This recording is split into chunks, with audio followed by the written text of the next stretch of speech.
Responsibilities కొన్ని ఉంటాయమ్మా.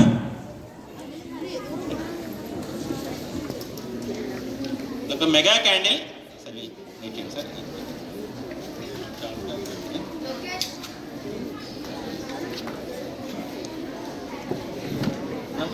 నూరమ్మ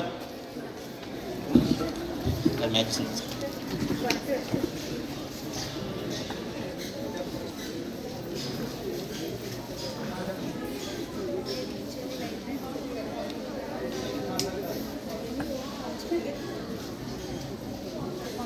very good.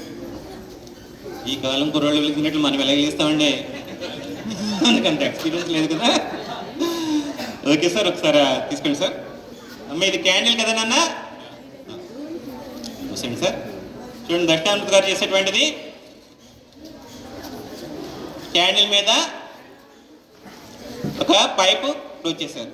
మళ్ళీ open చేయండి సార్, లాగండి సార్. వావ్, ఏంటమ్మా ఇది? గొడుగు కాదమ్మా, ఓజోన్ లేయర్. స్ట్రాటోస్ఫియర్లో మన భూమిని ఓజోన్ పొరని గొడుగు లాంటి పొర కప్పి ఉంచి అల్ట్రా వైలెట్ రేస్ నుంచి మనం రక్షిస్తుంది. అది డ్యామేజ్ అవుతుందంట మన పొల్యూషన్ వల్ల, సిఎఫ్సి, క్లోరోఫ్లోరోకార్బన్స్, ఇతర ఎయిర్ పొల్యూషన్ వల్ల. మరి దానికి రెమెడీ ఏంటి? ఓజోన్ అంటే దేంతో తయారైంది?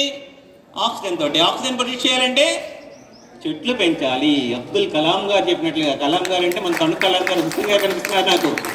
వారి గత ఎన్నో సంవత్సరాలుగా ప్రతి ఆదివారం నడవలేని వారి ఇంటికి వెళ్ళి వైద్య సేవలు అందిస్తున్నటువంటి తణుకు కలాంగా పొందినటువంటి హుస్సేన్ గారు ఇక్కడ ఉన్నారు. ఆ కలాం గారు చెప్తారు, మీ బర్త్డే రోజు కేక్ కోసుకుంటారా, కేక్ కోసుకోరా మీ ఇష్టం, కొత్త బట్టలు వేసుకుంటారా, వేసుకోరా మీ ఇష్టం, కనీసం తప్పనిసరిగా ప్రతి విద్యార్థి మొక్క నాటి పెంచండి అని. మీరు ఎంతమంది మాకు మాటిస్తారు? బాలోత్సవం కమిటీకి బర్త్డే రోజు మొక్క నాటుతామని ఇద్దరు నాటుతారా? మొక్కేనమ్మా అడిగేది. మిగతా వాళ్ళకి మొక్కలంటే గెట్టవా? ఆ మొక్కలు లేకుండా ఉండగలమా? Okay, all the best.